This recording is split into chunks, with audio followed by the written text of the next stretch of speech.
All right, welcome, welcome, welcome. If you're new here, please like, share, and subscribe. It doesn't cost you a thing. Hit that bell notification so you won't miss an upload. Today we are talking about the man, D'Angelo. I've been waiting to do this one. I wanted to really take my time. How many D'Angelo fans do we have in this house?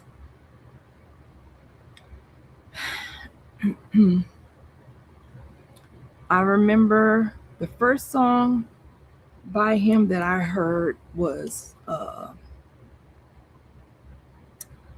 When We Get By.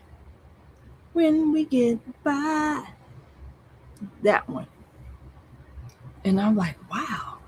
My first thought, that was in the 90s, of course. And my first thought was, hey, that's some, that it reminded me of like kind of the old school kind of jazz, but with a hip hop flair to it. So it was like something for our generation, for my generation. Because in the 90s, I was in my 20s, and I believe he was too. But most people remember D'Angelo as the smooth voice behind Untitled. How Does It Feel? I remember seeing that video. I ain't gonna say nothing else. I don't want to cause anybody to stumble, but I remember seeing that video. And then and I liked I fell in love with his music before I ever knew that he was actually, an attractive guy, which made it easier to fall in love even more with his music. But what we don't know is he didn't just step away from fame. He vanished at the exact moment he became a global icon. And when he finally returned, nothing about him or his music was ever the same again. So what really happened to D'Angelo? D'Angelo is one of the most gifted artists of his generation, a voice that feels like velvet, a sound that helped create an entire genre called neo soul, which he hates that title. And he doesn't want to be categorized. But behind the music was a story filled with pressure, fame, identity, and silence. And the silence lasted for years. Born Michael Eugene Archer, D'Angelo grew up in Virginia, surrounded by church music. By the time he was a teenager, he wasn't just playing music, he was obsessed with it. He studied Prince, Marvin Gaye, Curtis Mayfield, and others. Not to copy them, but to understand them. And that obsession turned into something rare. Genius level musician intuition. So when his debut album Brown Sugar dropped in 1995, everything changed. The sound was different, warm, raw, emotional, real. He wasn't just singing R&B, he was reshaping it. Critics couldn't even categorize him properly. That's when the world realized that D'Angelo wasn't following trends, he was creating them. But fame came fast and heavy. The industry wanted more hits, more appearances, and more everything.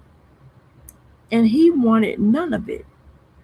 He was uncomfortable with being a sex symbol, uncomfortable with the spotlight, and most of all, uncomfortable with losing control of his art. And that's really sad. All he wanted to do was music. That's it. He just wanted to do music. He didn't really want all the extra attention that he was getting if it didn't have anything to do with his music. It wasn't what he thought it was. And that's why we have to learn from him and many other people. The industry, excuse me,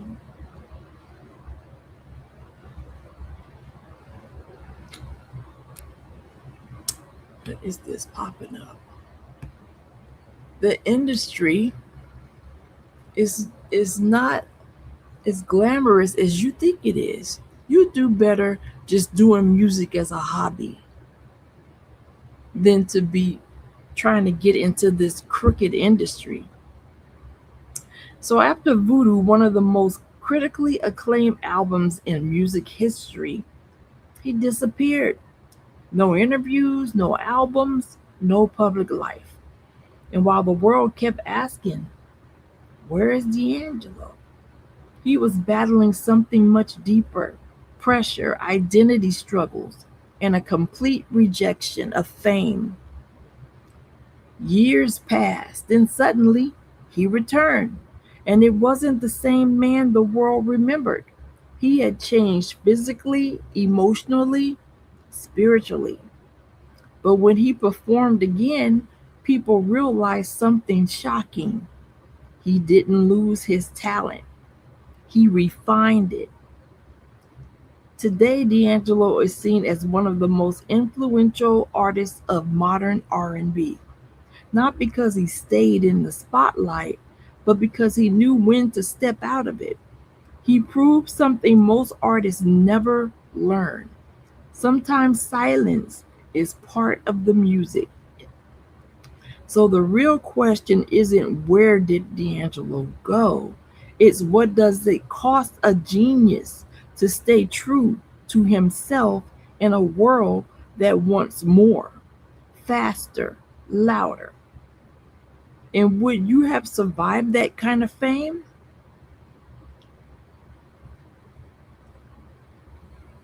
Many of us probably wouldn't have. Think of all the giants, the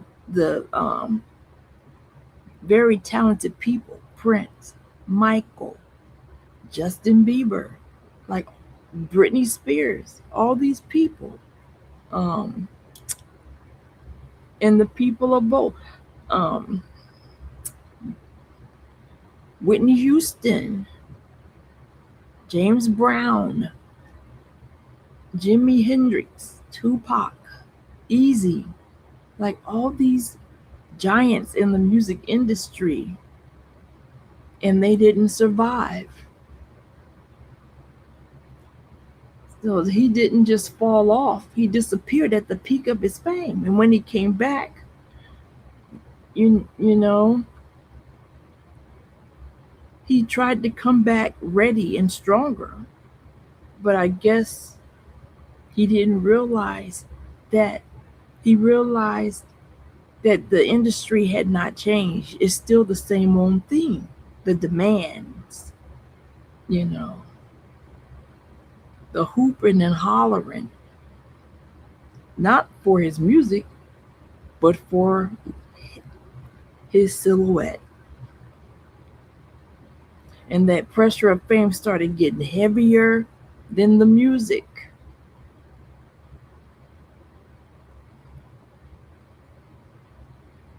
The industry wanted a superstar, but he didn't want to be watched.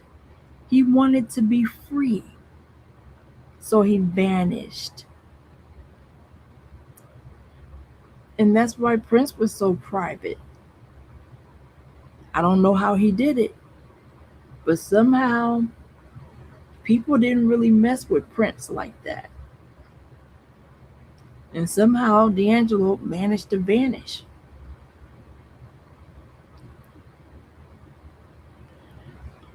But when he came back, it's like he rejuvenated himself and felt like, okay, I'm ready now. He had a different energy. And when he sang again, people quickly realized that he never lost it. He just stepped away from all that noise. So now people were asking, did fame break him? Or did he escape it before it broke him? A lot of it is a mystery. And I'm like, who does that? You got to be pretty gifted to disappear for that long and then come back and people still remember you. And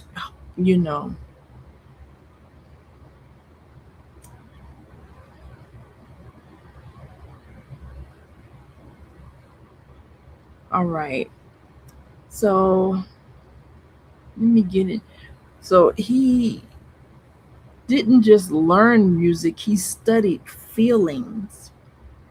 He was very musically mature for his age, an old soul. He liked artists, he was inspired by artists like Prince and Marvin Gaye, but they weren't just influences, they were blueprints.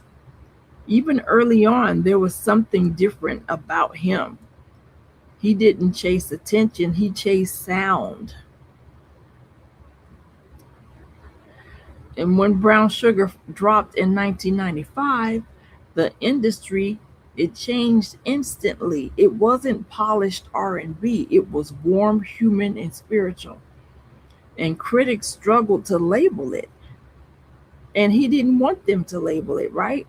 A new sound was forming, and they started calling him the pioneer of neo soul. So D'Angelo was suddenly not just an artist, he was a movement. But all he wanted to be is an artist. That's it. He just wanted to share his gift of music with people who would enjoy hearing it. But with fame came the pressure. More appearances, more expectations, more control from the industry. And D'Angelo was not built for performance as a product. He was built for creation. And the more fame grew, the more he pulled away. After Voodoo, one of the most respected albums in modern music history, like everything stopped. But while the world called it disappearing, he was dealing with something deeper: identity pressure, exhaustion, and resistance to being turned into a symbol instead of a musician. Silence became his language. So after years passed, the industry moved on, but his absence only made his influence stronger. New artists built entire careers off the sound he created. When he came back, it wasn't a traditional comeback. No big marketing rollout, just presence. He changed physically, more private, more guarded. But when he performed again, the same truth remained. He never lost the music. He protected it. So him disappearing for those years seemed like it was a good move. But today, his legacy still lives on. He stands as one of the most important architects of modern soul music. Not because he stayed visible, but because he proved something rare. You don't need to be seen constantly to be unforgettable. He is truly unforgettable. He is still unforgettable. So, again, the question isn't where he went, it's what fame takes from people who refuse to be consumed by it, and whether disappearing is sometimes the only way to survive your own success. Okay? So I have some good information here. We're going to have a good time with getting this information. So grab a snack, bring something to chase it down, and we're going to get into this right here. All right. So let me grab my notes, and we're going to look at some things that maybe we didn't know about him. And of course, we're going to talk about how he achieved that weight loss. One thing that inspired me is the fact that he's just a human being like everybody else. He started out a little overweight, insecure, then he lost weight, and then when he lost weight, all of a sudden, people focused on the way he looked. And then it was so sad, like I had heard that when he was on his tour, the Voodoo tour, he was constantly self-conscious and worried about, how am I going to look like the guy in the video? He would be afraid of getting fat again, doing exercises in between, well, when he was backstage, he would be doing exercises. It almost seemed like it created an eating disorder. And then, of course, at some point, he gained the weight back, and then had to deal with the shame of people. Oh, what happened to him? I can totally relate to that. Totally relate to that. You want to know how that feels? I know how that feels. And I'm not even in the public eye. So can you imagine someone that's a celebrity as big as he is, having the whole world criticize you, and the embarrassment that you feel to gain the weight, to be overweight, lose the weight, gain it back, so now people are making fun of you, and then you're pressured to try to lose it again. And it's just this back and forth when all the time. What does this have to do with the music? He just wanted to play music. That's all he wanted to do. A lot of people know D'Angelo from Untitled and Brown Sugar, but there are many things casual fans don't realize about him. His real name was Michael Eugene Archer, not D'Angelo. The stage name became so iconic that many people never learned his birth name. He was raised in a strict Pentecostal church family in Richmond, Virginia. His father was a preacher, and church music shaped his sound long before fame. He was a true instrumentalist. Many people think of him mainly as a singer, but he also played piano, guitar, bass, drums, and keyboards, and was deeply involved in arranging and producing his own music. He knew how to put together a band. And that kind of reminds me of Prince's work ethics. He helped create the entire neo soul movement. So artists like Erica Badu, Lauryn Hill, and Maxwell became associated with the genre too. But D'Angelo's Brown Sugar album was one of the key records that defined the sound. Before fame, he competed at the famous amateur night at the Apollo Theater and reportedly won multiple times with his group, Precise.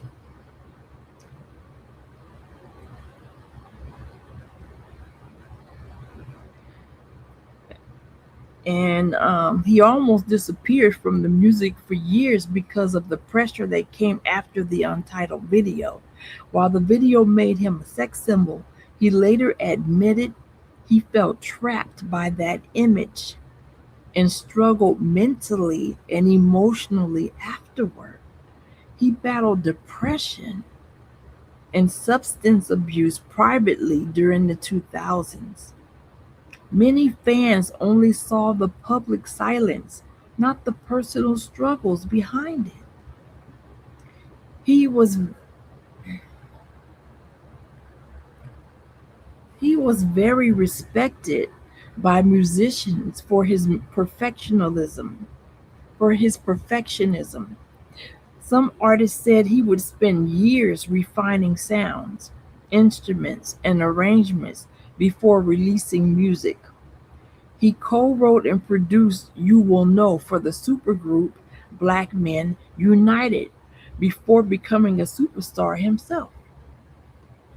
He had a relationship with Angie Stone, may she rest in peace, and they shared a son together, Michael Archer Jr. Angie Stone, sorry, Angie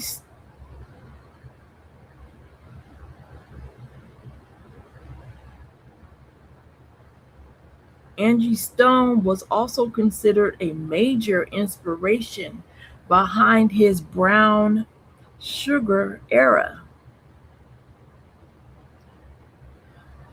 And my understanding that she was kind of like a mentor for him because people knew he had talent, he had potential, but I think because he was young, he had not really established a good work ethic as far as um, recording in the studio and making good use of the studio time.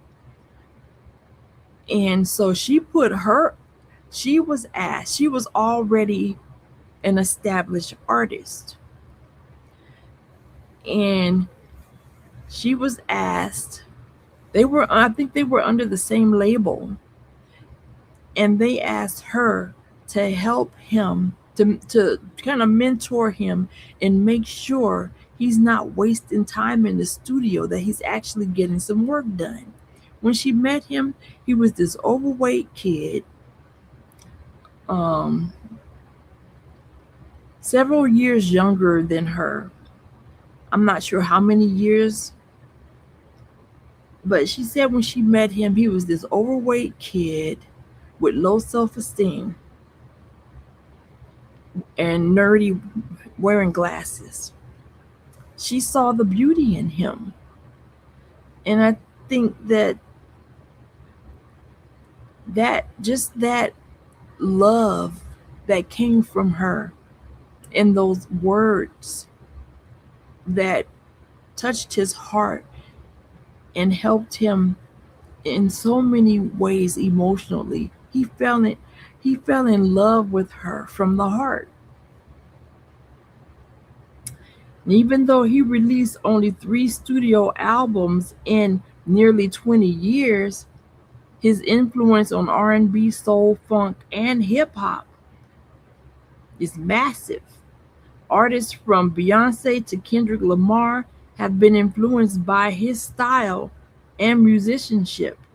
Fans often don't realize how deeply musical his albums are. Voodoo, especially, is famous among musicians for its unusual rhythms, drunk groove feel. Like Questlove said that he was used to playing drums one way when he played for the Roots. But then when he started playing for D'Angelo, D'Angelo wanted him to play sloppy. He wanted him to play sloppy. So at first it was confusing. And it can be confusing when you get used to things being one way.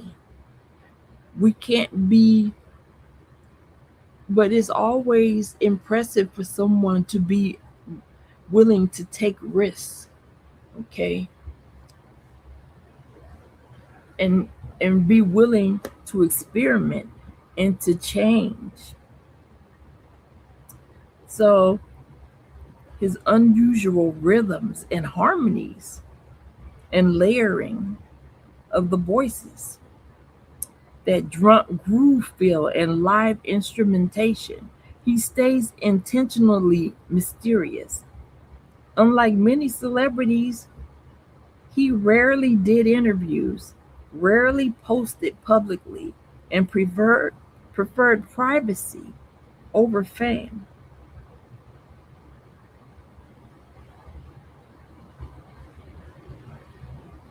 And I think, you know, he related a lot with Prince in that regard. Um, Now let's get into some more things about his weight loss journey. I'm somebody who I'm always like struggling with my weight. Sometimes I'm small, sometimes I'm not. I tried this, I tried that. So I guess as long as I'm trying and I'm not doing anything detrimental to my health, it's a good thing. But sometimes you have to step back and take a break and then look at things with a fresh mind. The same way he did with the music. He lost a dramatic amount of weight and got extremely muscular during the Voodoo era in the late 1990s into the 2000s. According to people close to him, it was a combination of intense workouts, discipline, and pressure from the music industry. That image machine, after he became a major star.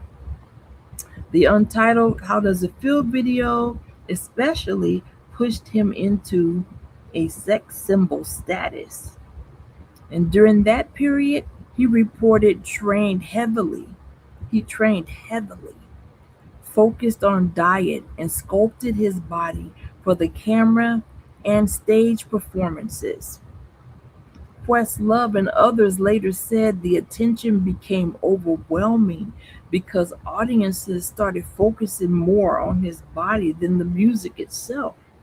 Women would scream for him to take his clothes off during concerts, and he grew uncomfortable with being objectified, like treated like he's just a stripper.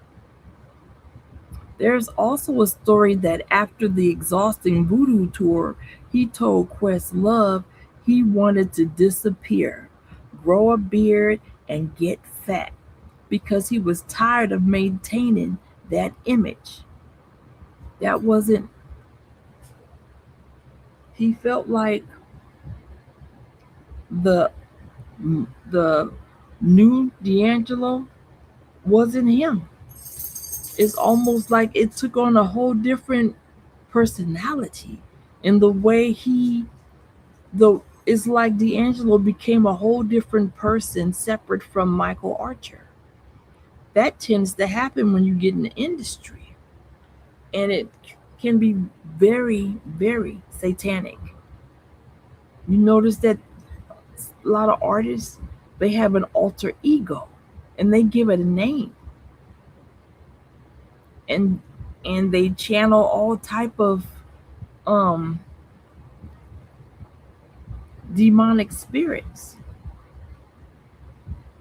As for Angie Stone, their relationship was deep, complicated, and hugely important to both of their careers. They met around 1994 when D'Angelo was only 19 and Angie was about 30 to 32. She was already experienced in the industry from groups like The Sequence and Vertical Hold, while he was just beginning work on Brown Sugar. So she helped shape his early sound. She sang background vocals, worked on songwriting, helped with arrangements, and supported him before fame hit. She later said that when she first met him, nobody recognized how attractive or special he was yet. He was just a 19-year-old kid with big shorts. Their relationship became both romantic and creative. And like I said, they had a son together, Michael Archer Jr., who is now a musician and he goes by the name Swabo Twain. And I said in another video, I'm not trying to hate, I'm just being honest. Bro, change your name. I know you can come up with a better name than that. I don't care what kind of meaning is behind it. You know, the the name got to go. That name just you throws me off. And it's like, who can take someone serious with that kind of name? Swabo Twain. It reminds me of like Bugs Bunny cartoons or something. The way the characters can't say the R, so they put the W there, Twain. I just, bro, change the name.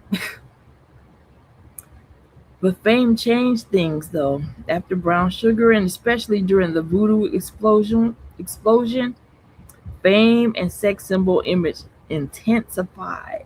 Angie later said people began telling him he was too fine to be with her. And she spoke publicly about infidelity and emotional distance developing between them. Yeah, that's got to be hard, you know.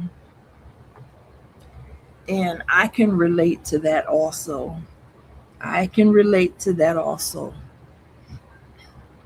So they split around 1999. Even after the breakup, there always seemed to be a strong emotional connection between them. Angie often referred to him as the love of her life in later interviews.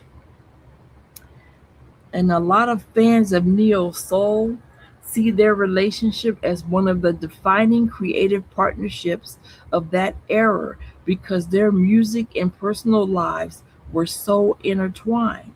Songs, writing sessions, touring, and family life all blended together during the rise of neo soul in the 90s. And I loved Angie Stone's music. Her first album, her album that came out, is it called Diamond or something like that? My Sunshine, that was my song. That was my song. That's the first song that I heard, and that was by her. That was the first time I recognized the name Angie Stone, or I knew the name Angie Stone is off of that song. And I bought the whole um, cassette tape album, and I remember listening to all that music, and I didn't put two and two together at first that she and D'Angelo knew each other, and later on when I found that out, I could see how their their singing and their style are similar. Like, she's the female version of him as far as musically, but as far as them as a couple, yeah, that was a strange. That was kind of an odd thing. They were kind of an odd looking couple. But hey, it ain't none of our business. If they loved each other, they loved each other. But apparently, I guess D'Angelo's um, fame and the girls chasing him kind of went to his head, and he started believing that maybe I am too good looking for her. And I'm sure at some point he started being ashamed to be around, seen with her. And there was some shady things that went on between the two of them, with her having to the pretty much be hidden in the background, and they pair him up with someone that they felt was more of a good match as far as the way he looked. And man, that would have just broke me. She's a strong woman. Uh, she she comes across as a strong woman. I know she shed many, many, many tears behind all of that. But I mean, as old as she was compared to him, come on. She had to know eventually she was not going to be able to hold his attention for very much longer, especially because of the gap. I think they outgrew each other, and it was bound to happen. But it needed to happen without other people's help in making it happen, you know. But when so D'Angelo was into gospel, funk, jazz, soul, Prince style, Minneapolis funk, and classic R&B. And artists like Prince, Marvin Gaye, Al Green, Stevie Wonder, and Sly Stone became major influences. Before, um, so the Brown Sugar album was the breakthrough album, 1995. I had that album,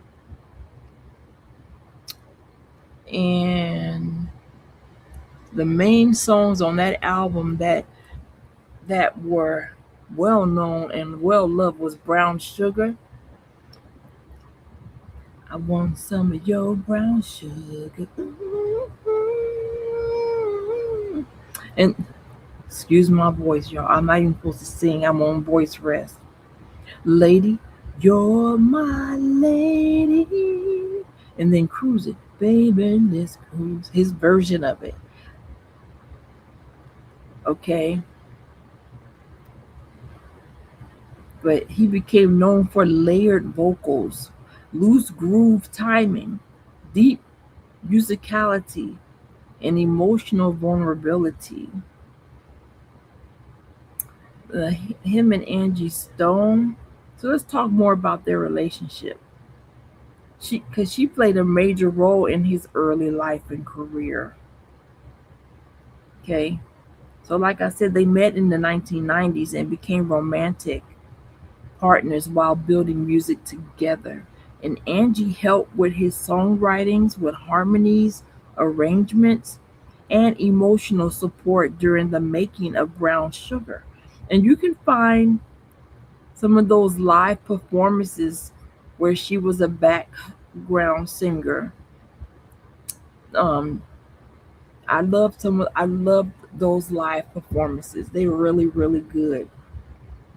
Okay, but they're like I said, their relationship became strained by fame and industry pressure. So infidelity rumors started, and then his growing celebrity status after Voodoo led to him fathering a child with somebody else, a daughter, and another son. So they eventually separated, but Angie often spoke about him with deep love and complexity in her later interviews. And she said that he had too much pride to allow her to help him anymore. He didn't want to have to say that she she was the one helping him do his music. He wanted to prove himself. And Voodoo is considered one of the greatest soul albums ever made. Okay? And on that Voodoo album, the key songs were Untitled, which is How Does It Feel? Girl, I know it's you. Okay. And then Send It On, Devil's Pie, Ain't No Justice, Just Us, Ash to Ashes, Dust to Dust. That was my favorite line of that song. And then the Spanish Joint. And it was created with the legendary Soulquarians, which was Questlove, Jay Dilla, may he rest in peace, Common, Erica Badu, and Roy Hargrove. I might be pronouncing his name wrong. So, but he trained intensely to to develop a muscular physique. And afterward, he reportedly became uncomfortable, like you said, and that pressure deeply affected him psychologically. And some people say he should have been, how can he be all upset about getting attention from women? Well, he wasn't used to that, and that's not what he wanted. Especially if he was already an introvert. Can you imagine being an introvert and having to go through with that? During the 2000s, he struggled with alcoholism.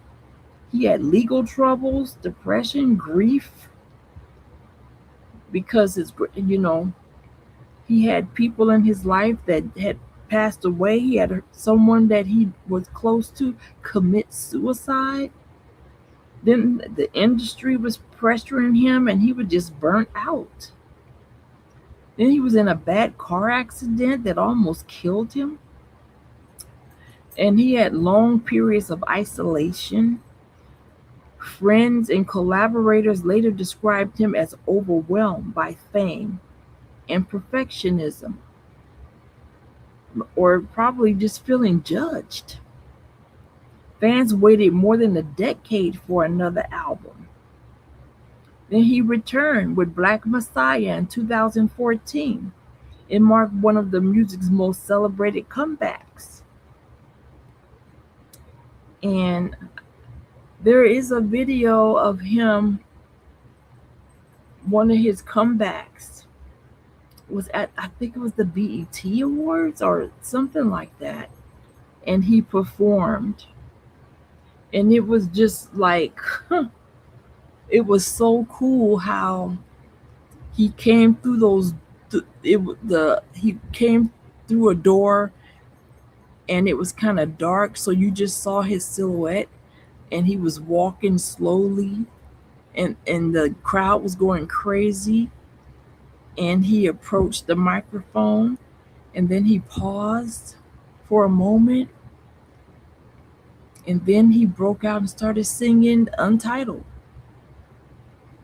you know, and you could tell he was very nervous, very apprehensive, and he proved that, hey, he was always talented and he's still talented. Okay. But his Black Messiah album, it addressed racism, police violence, love, black identity, and political unrest. And some of the songs on there, Really Love, Sugar Daddy, The Charade. Critics praised it as a masterpiece and proof that D'Angelo remained one of the most important musicians of his generation. Now, I get a lot of, like, my daughters and different people. Some people don't understand his music. They don't understand all the fuss about his music. Some of it is just so different that in your mind it's like, that is some weird music, or that's really strange. Well, it's unique, it's different. It's not for everybody. The same way Prince is not for everybody. Some people, Prince is too much. They don't understand him.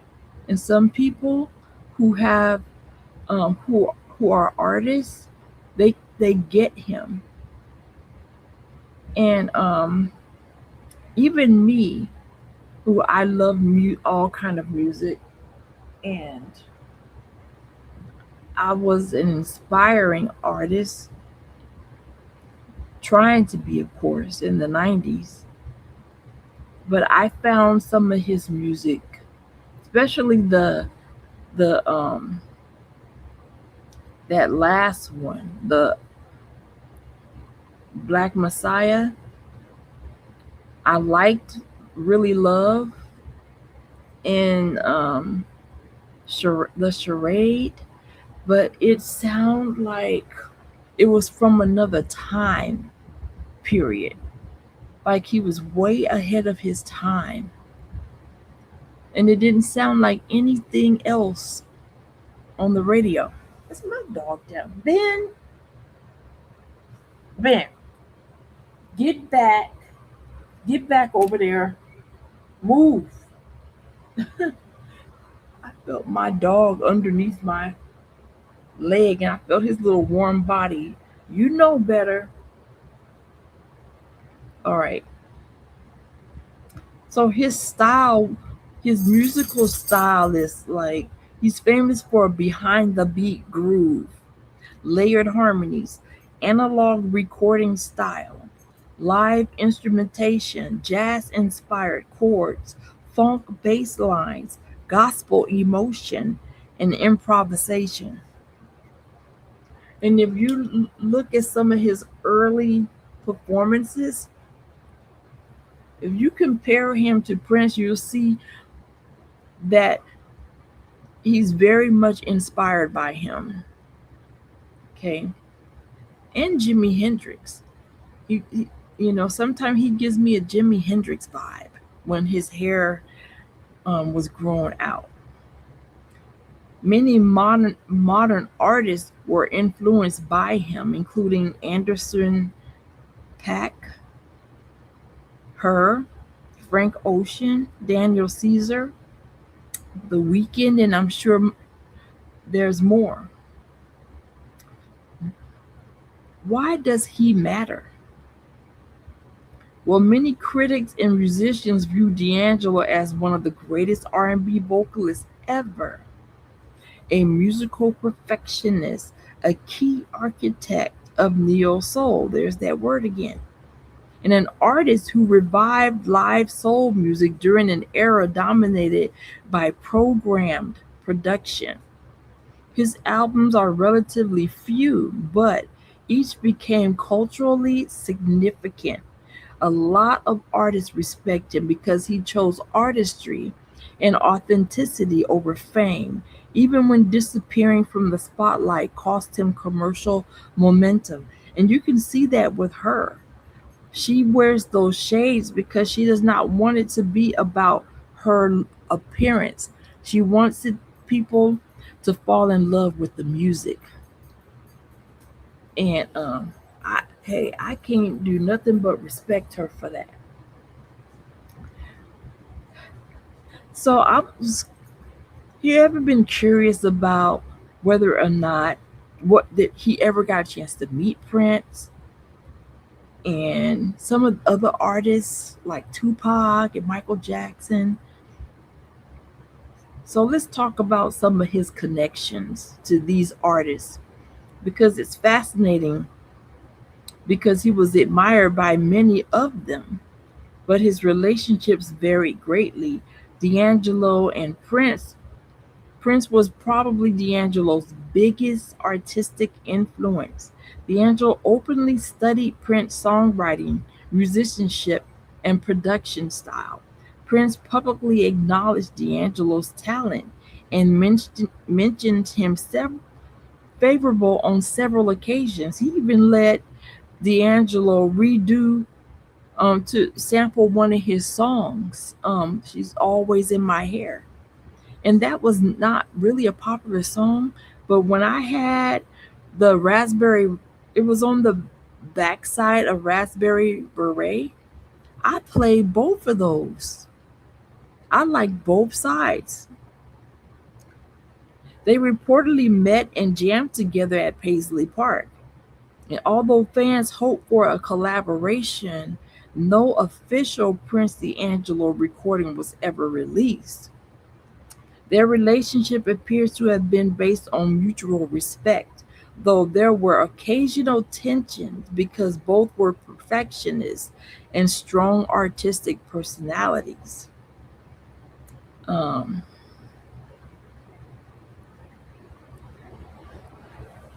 I was going to say something about that, about him and Prince. I lost my thought on that. Okay, well, D'Angelo and Michael Jackson. Michael Jackson and D'Angelo moved in many of the same music circles, but there is evidence that D'Angelo attended events where Michael was present, but there is little public information about a close friendship or significant working relationship.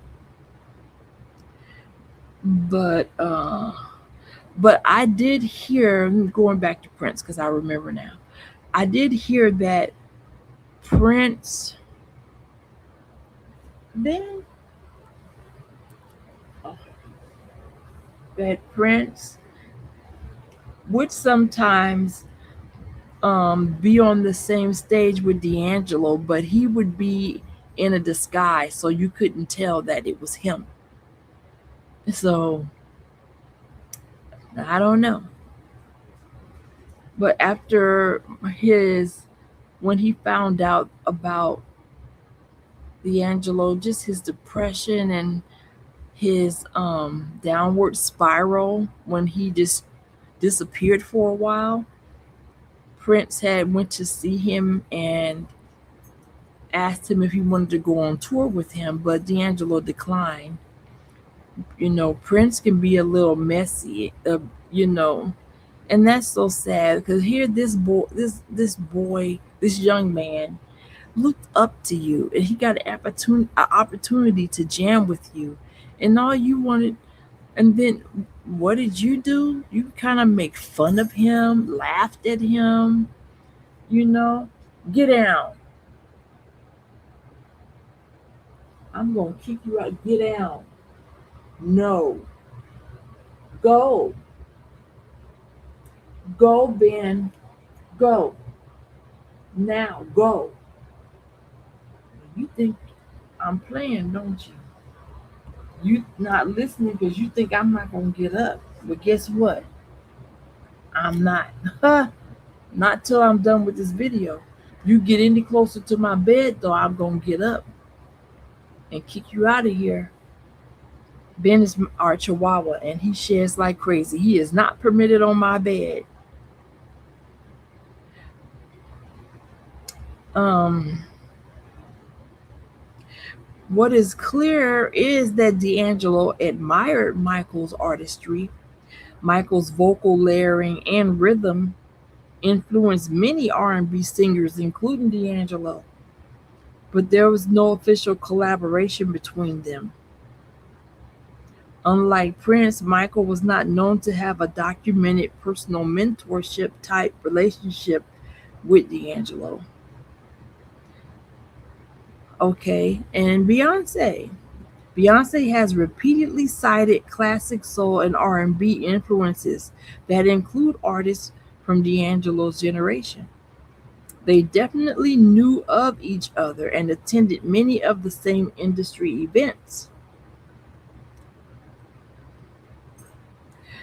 Um, and there is a video on YouTube where and it's interesting because Aaliyah is in the video too. They're talking about him, like who Beyonce is on the red carpet and she's interviewing Aaliyah and she's asking her who is she looking forward to seeing, and she said D'Angelo, of course, and you know there and of course they both acknowledge his fineness. So um and then she got a chance to interview him on the red carpet briefly. So, and you could tell in his eyes, he had that eye where he looked at you and he seemed like he was just consumed with lust. The same lust that people had for him, it seemed like he was throwing it back. But it's confusing because he seemed like he wasn't acting. It seemed like that's just who he was. So it was kind of confusing when he said he didn't want that attention. But, you know, I think that he probably liked that attention, but not when it but he wanted that to be separate from his music. When he's doing his music, he wants you to listen to his music and what he's singing and what he's saying. He don't want you looking at him per se in that moment. But that's hard to separate when you when you look that way. But D'Angelo was part of the lineup for the 2015 Made in America Festival, where Beyonce also performed. Beyonce's musical directors and collaborators have often praised his musicianship. So, however, there is no public record of them recording together. Tupac. Shakur and D'Angelo came up during the same era. Both were rising stars in the mid-90s. There are reports from musicians who moved in both circles that they met at industry events and had mutual respect, but there is no evidence of major friendship or a recording project. But I did hear that Tupac liked one of his songs, and I can't remember which one it was. Either it's Lady, I think. He liked it so much that he sampled it, and I've been for the life of me trying to figure out which song are they talking about. But anyway, he and Tupac shared many of the same associates, including Jay Dilla, and members of, and then and other executives at major labels. But in '96, as we all know, Tupac was murdered only 1 year after D'Angelo's Brown Sugar debut. So they had little time for a deeper professional relationship.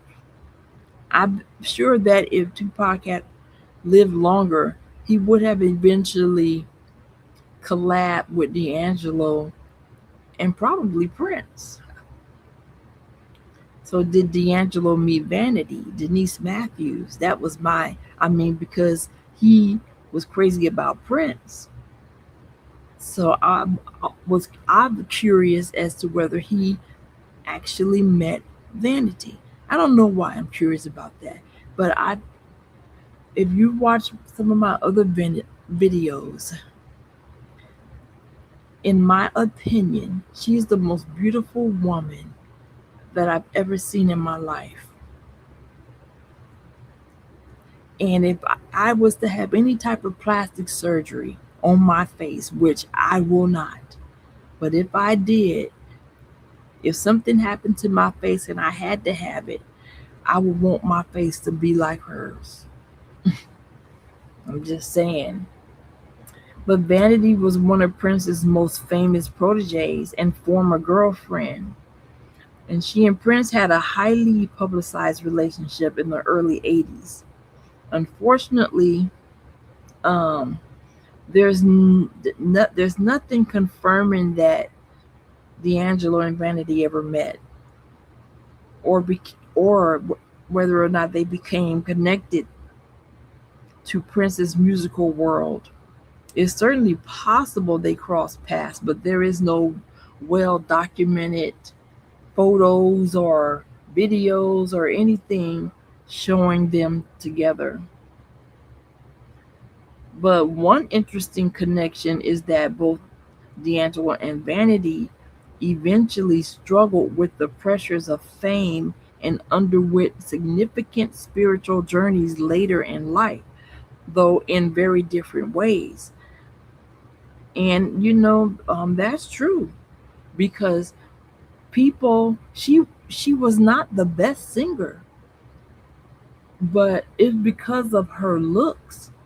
People were people focus on her beauty the same way people focus on his appearance, his beauty.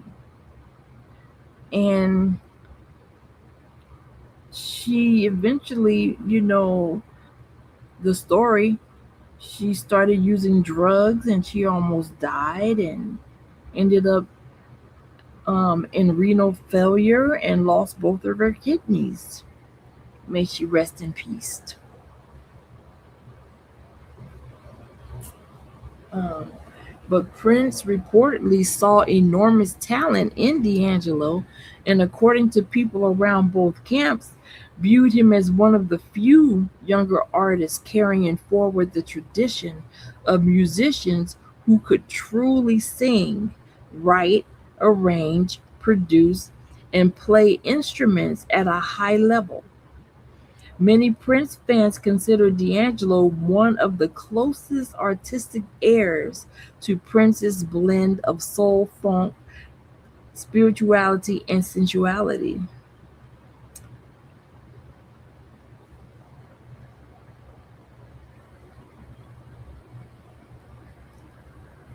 So now we talk briefly a little bit about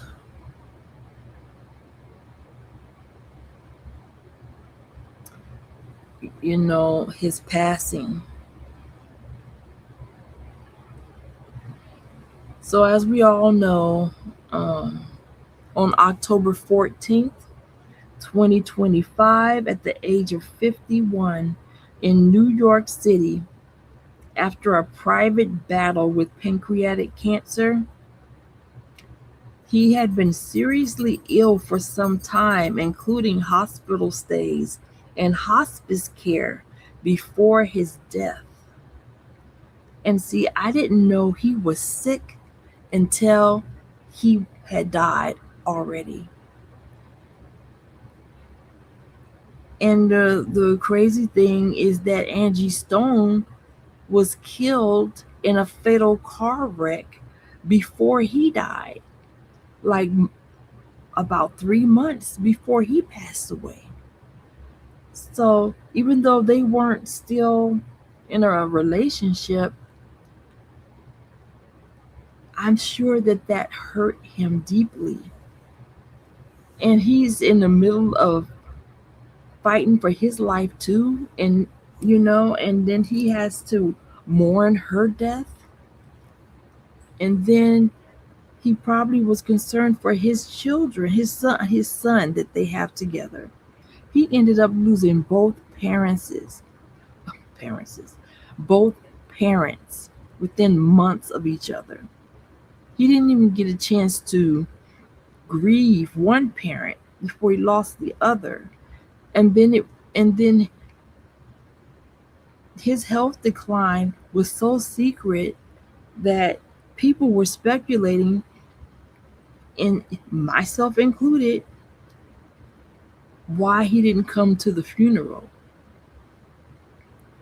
Or people are saying that they saw him there. It's like, come on, people. That's ridiculous. So, um, but he was scheduled to perform at the Roots annual picnic, and he had to back out, of course, because he had surgery, and I'm assuming the surgery was an attempt to save his life, and it didn't help. And he's a little bit stubborn and does not always follow doctor's orders. So he probably could have. I mean, I don't. He was sick with pancreatic cancer, and pancreatic cancer, I hear, is very aggressive. So you don't want to wait. You want to catch that as soon as possible. But he had been in declining health for months. Now that Roots picnic, I had been like searching every now and then, searching, just wondering if he was going to perform again. And um and wondering where had he gone. I'm surprised he hadn't, you know. Well, last time I saw him, he was performing he did a verses during pandemic. And that was the last time I saw him actually perform. And he didn't look like himself. He looked really bad to me back even then. But he had been in declining health for months. He passed away peacefully in New York in 2025 last year. And his death was confirmed by his family and major news outlets. Um,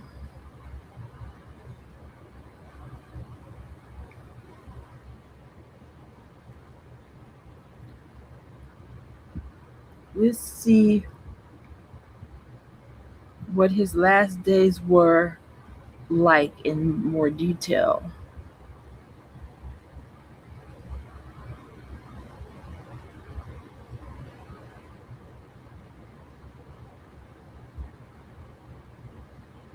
But he's very private, so he spent he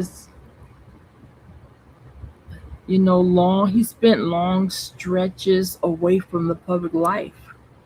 I mean, who wants the whole world to know? But he struggled with health problems in the past, including that car accident. So he's continued to be respected and referenced in music circles with ongoing influence from his albums.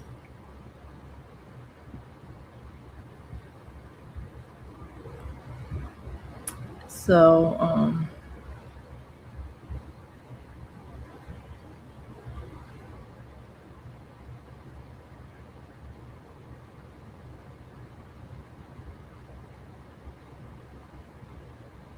let's see. I'm trying to see if I can find something, because I kept hearing about that he had a final message, and I looked and looked for that, and I could not find it. So um but if I do find something, trust me, I will definitely I will definitely I will definitely share it. Oh, I'm just going through my notes, making sure I have not forgotten anything. Let's see. Um, Even the funeral, like, you didn't really get to see a whole lot. And I know we're all curious, but this is a person, this is a human being who passed away. And he wants to be treated like a regular person with the right to his dignity and his privacy.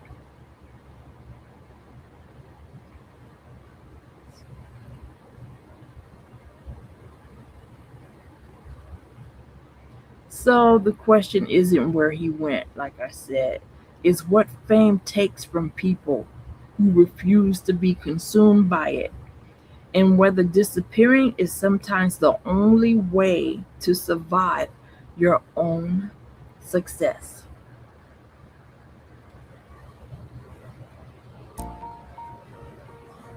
Alrighty, so that's all I have for tonight. Ooh, that was a whole hour, huh? So, I hope you enjoyed this video. Leave respectful comments below. And if I said anything that is not accurate, please correct me, because I get all my information from where everybody else gets theirs, through social media and everything. So, be well, be kind to one another, and don't forget to like, share, and subscribe.